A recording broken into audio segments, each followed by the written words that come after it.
Hi viewers, and welcome back to yet another episode of Generation C. Well, do not forget that the shows are now merged, that is Varsity Chatroom, School News and Generation C. As you can see in the screen right over there, we have the picture of the week contributed by VAP, and then we'll go through the zone paper, which is the publication zone that was published today. On the front page we have, that is of course an interview that we'll have just in a bit, so stay tuned for that. We'll have one of the entrepreneurs join us in studio today. We also have creating a learning space. This is classrooms that were donated to the Bet-El Primary School. And then we have the National Youth Council of Namibia. They will share with us a video on the highlights that they had during the day. Stay tuned for that. The last part is the Star Teacher of the Week, that is Ms. Elzette Haramse from VAP as well. COVID, they were inadequate employment even at the best of times when we enjoyed a 5 to 5.5% economic growth rate, but also a rising high youth unemployment that escalated from 33% to 36%, and now we have 43% of broad unemployment being young people. The second trend is that we had falling employment in key industries, the industries that employ a lot of young people. Agriculture, manufacturing was going through a deindustrialization. Construction had contracted significantly, and now with COVID, tourism and hospitality has contracted significantly. The third trend is that in Namibia, between 1993, post-independence, to 2016, poverty rates had declined sharply from 70% to 18%. Second one, it's not true that really we have low productivity in Namibia. We have a high productivity in Namibia. There are ladies, if you drive on Independence Avenue, they are selling ice. That's so much energy. If you commercialize that energy, no, if you commercialize that energy, that's economical value that you have, that's productivity. Their challenge is not, they just don't have enough opportunities. Their productivity is people, look for it. Honestly, someone lose hope. Colleagues, even if you don't have employment right now, somewhere, somehow, we need to sort of come together, we need to support each other, and we need to help our country and our leaders move. We can't continue complaining and whining and just tweeting on social media and so forth. Let us do something, comrades. At the end of the day, one Namibia, one nation. Thank you.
It looks beautiful.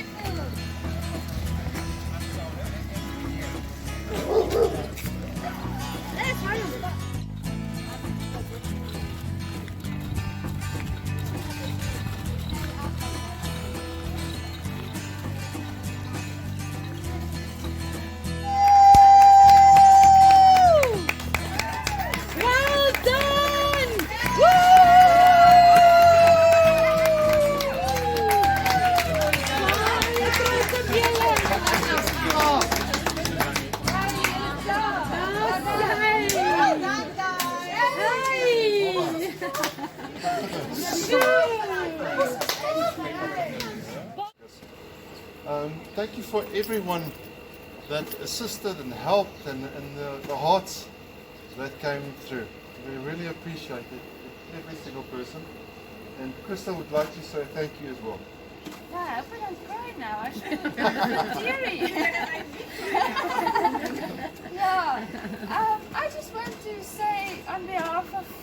the mothers. I'm a mother myself, and I want to honor the mothers here today because you are awesome mothers for your children, and you go through a difficult road, you walk a difficult road, and you make lots of sacrifices, and I want to honor you today.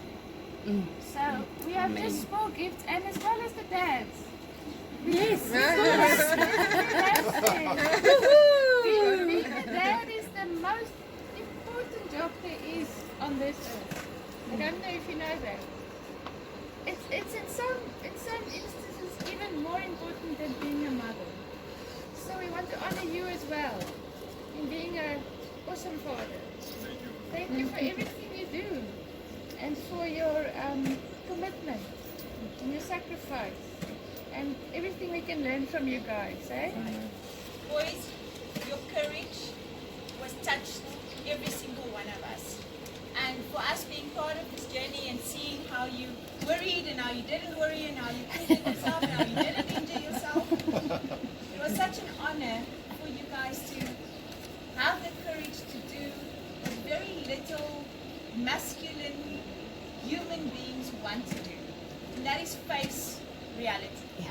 And we honor each and every one of you, and for that we know that you have awesome fathers like the one sitting on our right that allowed you to see the world through human eyes. Hi, my name is Elzette Harmse. I teach grades 12 and 9 at Windhoek Afrikaans Private School. I think teaching chose me more than I chose teaching. My favorite part of being a teacher is making a difference in children's lives on a daily basis. And the most important lesson that I've learned through children are that they learn through example. They would rather do what they see than do what you tell them to do. Thank you.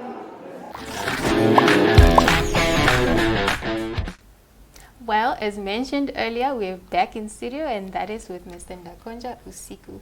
He'll introduce himself to you. Can you tell us a little bit about yourself, please? Okay, my name is Ndakondja Uusiku, as you said. I'm a 20-year-old accounting student at the Namibia University of Science and Technology. And besides that, I'm a man of many things. I'm the founder and chairperson of Purposeful Camp Namibia. Besides that, I'm also, my entrepreneurial ambitions revolve around logistics tech, consultancy, and also tourism and travel. Oh wow, that's an impressive introduction. Well, when and why did you start the Purposeful Camp Namibia organization? Okay, so we started Purposeful Camp Namibia on the 12th of June 2019, and the whole idea behind PCN was basically to create a platform whereby the youth could just basically come and learn from one another, right? So, and that's why we take pride in calling PCN as a camp, as a youth camp for the youth and by the youth. So we just basically come together and learn from one another on any topic basically, but we have 4 main core themes which revolve around personal development, leadership, public speaking, and also entrepreneurship and financial literacy. All right, you mentioned that this camp is by the youth, for the youth. Does that mean youth from all over the country, or is it in a specific region? Okay, so we accept the youth from all over the country within the age group of 15 to 21 years old. Okay. Yeah. And then what happens then on this camp? So what are the things that they can expect, or what is a basic program? Oh, okay. So think of PCN as your journey to self-discovery, right? So we go on an adventure of camping for probably 6 to 7 days. So what we then go through is we now provide the lectures on the 4 main core themes, right? Obviously now backed up with practical activities in order for us to enhance the learning experience for participants once more. Oh wow, yes. Interesting. What are some of the challenges you might see being part of the organization, or being part of the head spearheading this whole program? The challenges I would say is the overall setup, is the overall setup of the whole organization. Especially for 2019, it was a bit difficult because we were 18 and 19 by then. So right, and obviously the corporate sponsors were obviously like, no, it seemed as if we were just kids, playing around, right? So it's obviously the age obviously also limits us to so many opportunities out there, and also just the whole general setup of setting up the camp, the finances, and all sorts. All right. So having to say that you have a general basic program that the youth follow when they come onto this, that's very important in order for the youth also to come there and to learn something and leave with something. I would also like to know what are some of the achievements that you might come across, or some of the things that you might consider as your best. Okay, so the achievements that I'll consider, the achievements that are part of being the founder and the chairperson of PCN. Firstly, I would say it's a social capital that it brings you, right? It's because you get invited to so many spaces where you get to meet so many different people. Besides that, it's obviously also the influence that it also comes with being the founder of PCN. But the most important achievement, I would say, is comes at our gala dinner at the end of the camp, when you have when you have a participant with tears in their eyes telling you and being so grateful for the ultimate purposeful experience that they have gone through, that they experienced. I would say that is one of the biggest achievements from PCN. Yeah, definitely seeing the fruit of your labor is quite important. Yeah. Sorry to take you back just a little bit. You mentioned that when you started, you were just around 18, 19. Yeah. And how did that evolve? Do you see any changes from then and now? Or how do you see the changes that come from the way you started and how you approach brands and corporates and stuff? Oh, okay. So, starting out with when we're just 18, 19, right? We're just basically teens with a great idea. Yeah. So we're obviously not inexperienced, right? But you could tell the difference between our 2019 camp and 2020 camp. You can see a whole lot sense of growth, because that obviously meant that we have gained the experience from the 2019, and we learned so much from our first experience, and the experience that we left from the 2019 camp. That's the one that we used in the 2020 camp in order for us to be able to pull off such a successful camp in 2020. Impressive. Yeah. So I feel like seeing where you've started and where you are now also keeps you going. But what are the other things that keep you going and motivated? I'll personally say it stems from my name, right? Which is Ndakondja. For those that don't know what Ndakondja means, it means to basically fight, right? But the biggest thing is also it's for the amount of passion that I have for the work that I do. So regardless of the tough times, the passion and the fuel and that fire that's burning within inside your heart, that's what keeps you going throughout.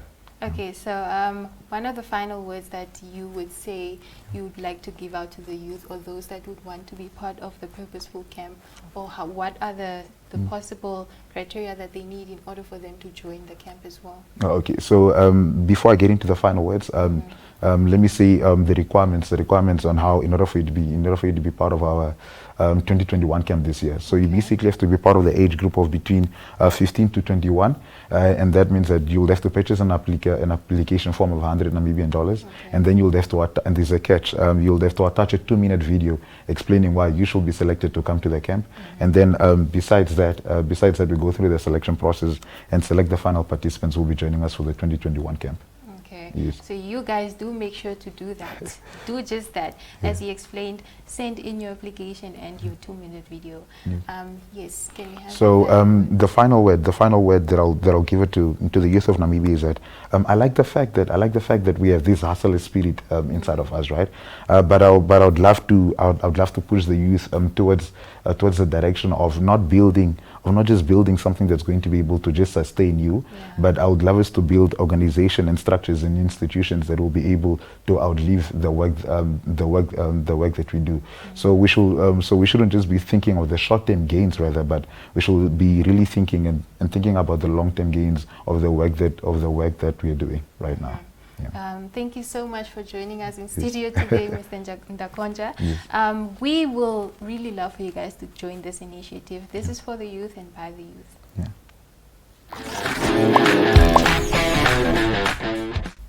Welcome back, guys, to another episode of Varsity Chatroom. My name is Desiree Gassis, and on today's episode, we are going to be joined by the Mr. and Mrs. Triumphant. They're going to be telling us a bit more about a new initiative they started, Aspiration of Hope. So stay tuned for more about that.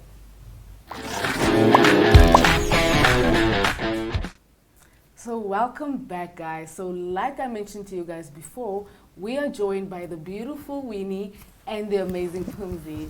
So this is not their first time on the show, so welcome back, guys. Thank you very much. I'm so pleased to have you guys back in studio today. Awesome being back. It's great. Thank you. So today they're going to be telling us about their new initiative, the AOH, the Aspiration Of Hope. Yeah. So tell us a little bit more about that. How did you guys come to it? Like what motivated this whole initiative? It was the drama of 2020, to be honest. I can imagine. There was so much happening in 2020. We just felt like the world needed more love, more kindness. You know, there was just so much hate. And we just sat down one day and we were like, how are we going to go about this? How are we going to try and make a change?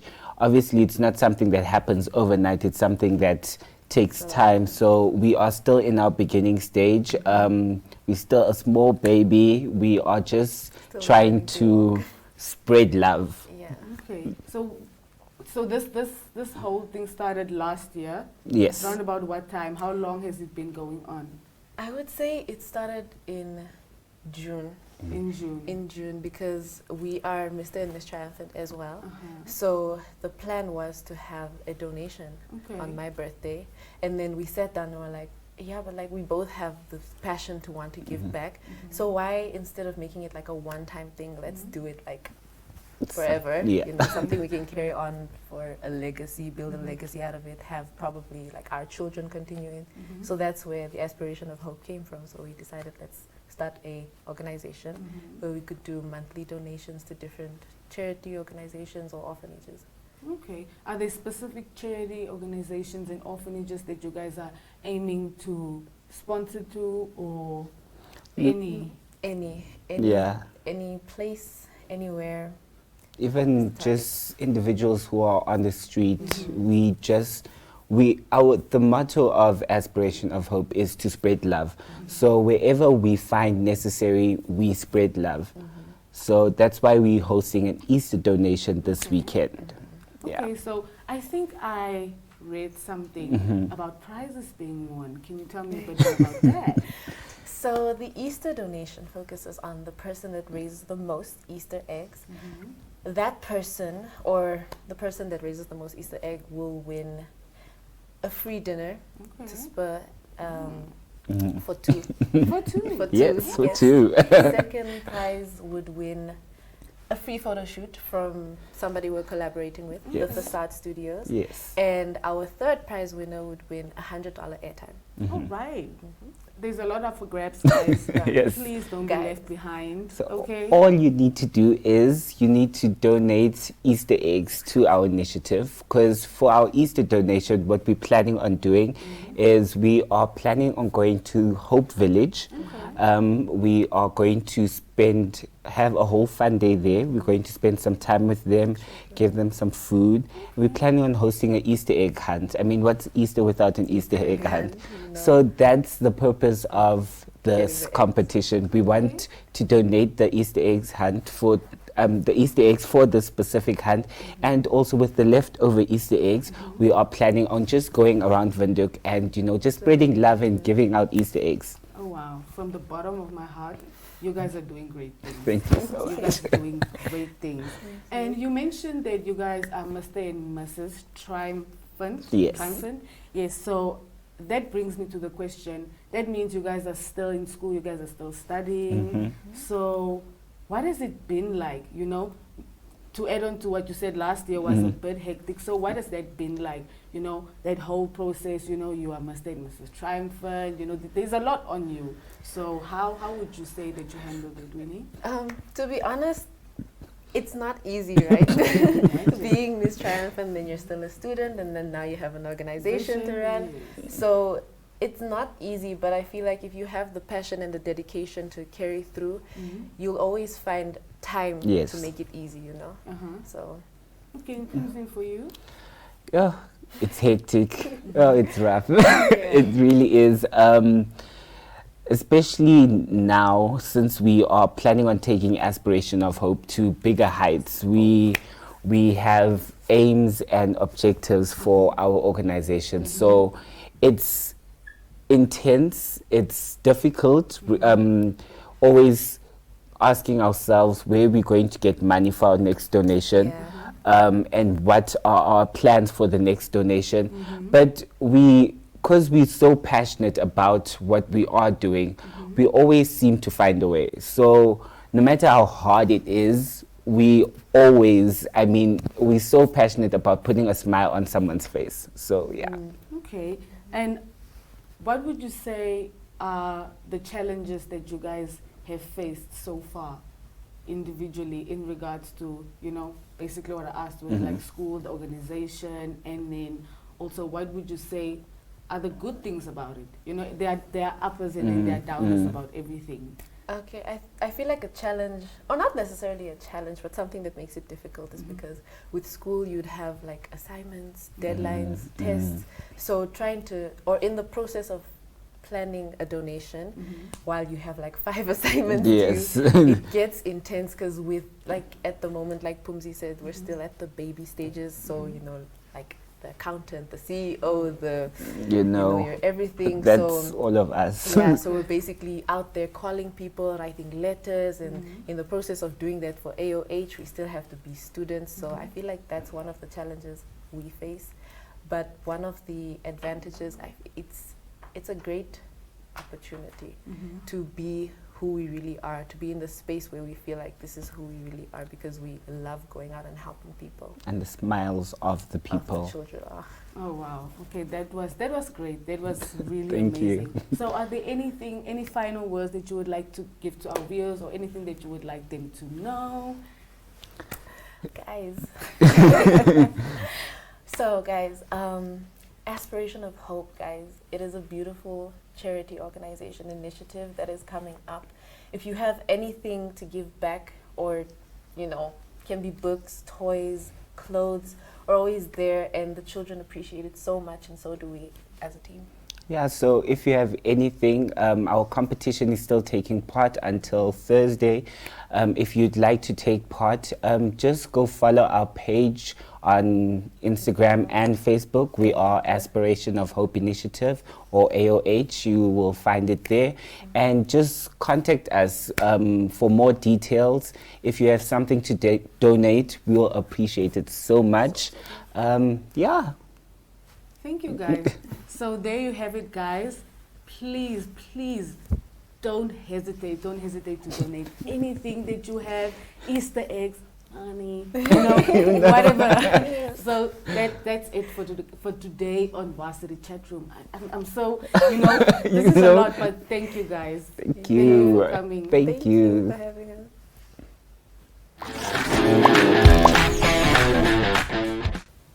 Welcome back, viewers, and now this is the school news segment. My name is Ndakondja, your host for today. The first video we have contributed from the school, that is an independent video from M&K Gertze all the way in the south, where they donated a video on how they celebrated independence at the school.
is donated from Acacia High School, that is right here in Windhoek, and the learners also donated a video where they show us how they celebrated the day at the school during independence. The last Independence, the 32nd independence celebration of the Republic of Namibia.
That was the program.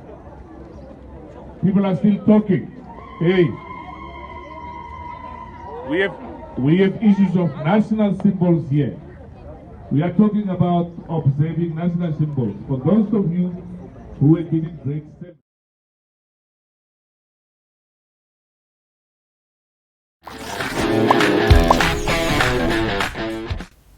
The last and final video is from Danie Joubert Secondary School, Combined School, that is in the south, where the learners donated a video on how they showed us how they celebrated their sports event. That is under the theme cultural event. So the learners came dressed in cultural clothes celebrating their sports event.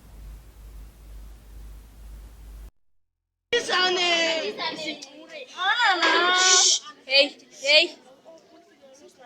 Hey.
Well, that is all that we had for you from School News today. We bring you school news from all around the country. This week we focus on these two schools, but if you do have school news worthy content, please send it to all our socials.